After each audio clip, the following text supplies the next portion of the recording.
إلهي أنت ربي ذو الجلال والإكرام يا إلهي فاعف عني واهدني ولا تترك. نحمده ونصلي على رسوله الكريم اما بعد فاعوذ باللہ من الشیطان الرجیم بسم اللہ الرحمن الرحیم وما ينطق عن الهوى ان هو الا وحی یوحى صدق اللہ العلی العظیم. معزز سامعین کرام، ناظرین اعظام، آج ہم آپ کے سامنے ایک نیا سلسلہ لے کر حاضر ہوئے ہیں اور اس سلسلے کا نام ہے درس حدیث.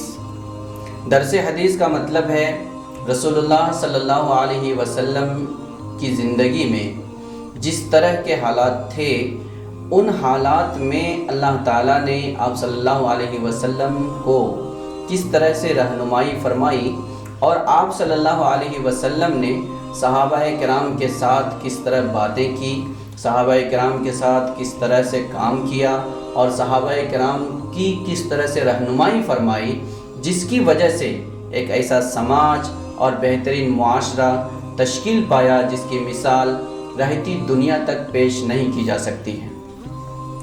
درس حدیث شروع کرنے سے پہلے ہمیں یہ سمجھنا ہے کہ حدیث کیا ہے، اور حدیث کو سمجھنے سے پہلے ہم کو یہ سمجھنا پڑے گا کہ حدیث کس مذہب کی چیز ہے اور حدیث کو حدیث بول کر کیوں تعارف کرایا جا رہا ہے.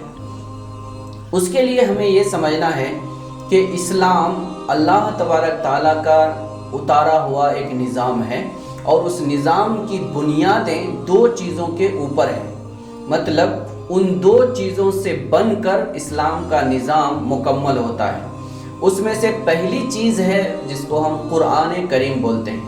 قرآن کا مطلب اللہ تبارک تعالیٰ کا نازل کردہ وہ کلام جو عربی زبان میں ہے، جبریل علیہ السلام کے ذریعے سے رسول اللہ صلی اللہ علیہ وسلم پر مکمل 23 سال میں نازل ہوا ہے اور اس کے اندر کسی بھی پہلو سے تھوڑا سا بھی ذرہ برابر بھی شک و شبہ کی کوئی گنجائش نہیں ہے. اور گنجائش اس لیے نہیں ہے کہ اللہ تبارک تعالیٰ نے یہ کہا ہے اِنَّا نَحْنُ نَزَّلْنَا الذِّكْرَ وَإِنَّا لَهُ لَحَافِظُونَ، قرآن کو نازل کرنے والا بھی میں ہوں اور اس کی حفاظت بھی میں ہی کروں گا. تو قرآن چونکہ اللہ تبارک تعالیٰ کا نازل کردہ ہے اور اللہ تبارک تعالیٰ کی حفاظت میں ہے، اور جب سے قرآن نازل ہوا ہے تب سے آج تک اور رہتی دنیا تک وہ اسی طرح محفوظ رہے گا، یہ اللہ تبارک تعالیٰ کا وعدہ ہے. اس لیے ہم اس وقت بھی دنیا میں دیکھیں گے تو کروڑوں حفاظ ایسے ہیں کہ جو بغیر نقطہ زبر اور شوشے کی تفریق کے پورے قرآن اپنے سینے میں محفوظ کیا ہوا ہے. تو قرآن ایک پہلی بنیاد ہے اسلام، اور دوسری بنیاد جس کو ہم حدیث بولتے ہیں وہ اسلام کی بنیاد ہے. حدیث کے بارے میں ہم اگلے ایپیسوڈ میں بتائیں گے. قرآن کے بارے میں ہم کو اور ایک دو باتیں خاص طور سے اس ایپیسوڈ میں سننا ہے. قرآن میں اللہ تبارک تعالیٰ نے اسلام کو دین کہا ہے، اور اسلام کو ہم لوگ ایک مذہب بھی بولتے ہیں. مذہب محض مذہب صرف ایک چلنے کا راستہ ہے، لیکن آج کل مذہب ایک دھرم کو بولا جاتا ہے. لیکن اسلام کے نقطہ نظر سے دیکھیں گے تو قرآن میں اسلام کو دین کہا گیا ہے، دین قیم کہا گیا ہے.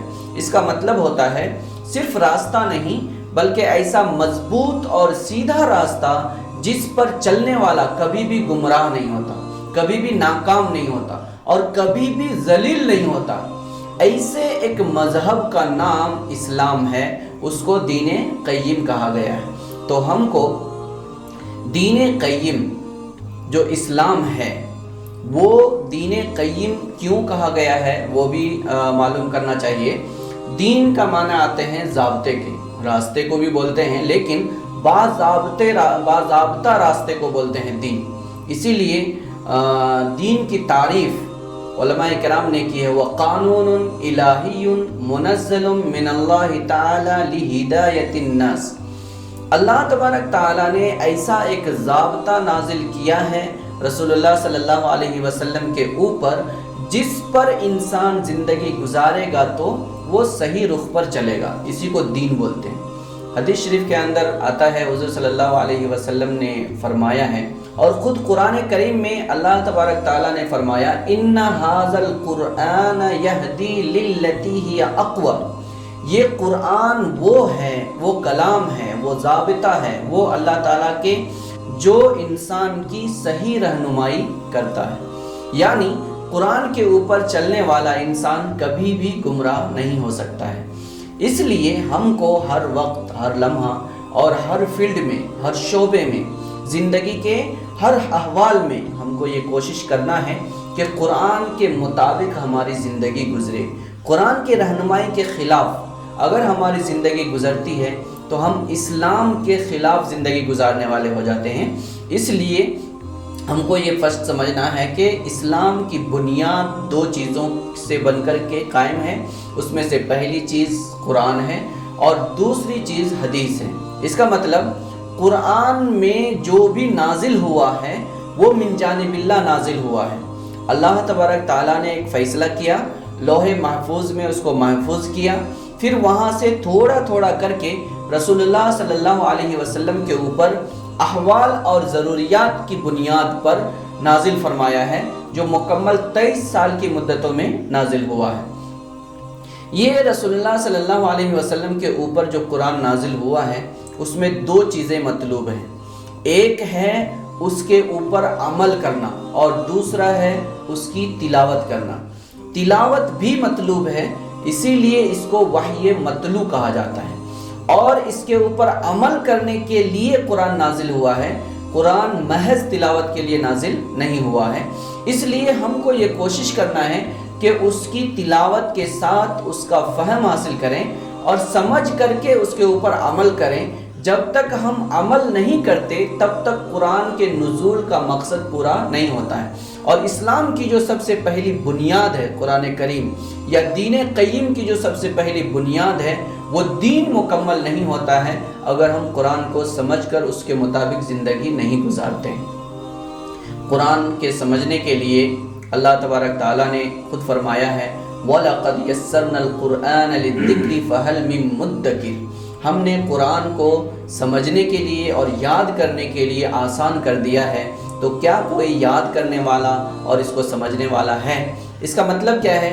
اس کا مطلب یہ ہے کہ ایک چھوٹا سا بچہ بھی قرآن شریف سیکھ سکتا ہے، اور اس کا مطلب یہ ہے ایک بودا سے بودا انسان بھی، ناسمجھ سے ناسمجھ انسان بھی قرآن شریف کے مفہوم کو سمجھ سکتا ہے، وہ اس کے گہرائی تک پہنچ سکتا ہے، مطلب اس کی حقیقت کو پا سکتا ہے۔ اسی لیے ہم دیکھتے ہیں جاہل انسان کے سامنے بھی آپ قرآن کریم کی آیتیں پڑھیں گے اور اس کا مفہوم بتائیں گے تو ان کو سمجھ میں آتا ہے کہ یہ اللہ کا کلام ہے۔ اس لیے بہت سارے جاہل لوگ قرآن شریف کے مفہوم سمجھ کر کے اسلام کو قبول کرنے والے بن گئے ہیں۔ تو سب سے پہلی چیز ہم کو یہ یاد رکھنا ہے کہ اسلام جو دین قیم ہے محض ایک مذہب نہیں ہے، مذہب ایک کامل راستے کے مفہوم کو ادا نہیں کرتا۔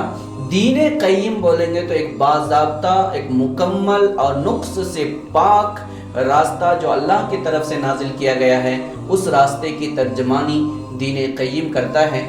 اس لیے دین قیم کی پہلی بنیاد قرآن کریم ہے۔ قرآن کریم ہم کو تلاوت کرنی ہے، تلاوت کرنے کا طریقہ سیکھنا ہے، اس کو سمجھنا ہے، اس کے مطابق ہم کو زندگی گزارنا ہے۔ یہی ایک مسلمان کی پہچان ہے اور ایک مسلمان کی شان ہے۔ اللہ تعالیٰ سے دعا کریں اللہ تعالیٰ ہم سب کو قرآن کریم سمجھ کر اسلام سمجھنے کی توفیق عطا فرمائے۔ وآخر دعوانا الحمدللہ رب العالمین۔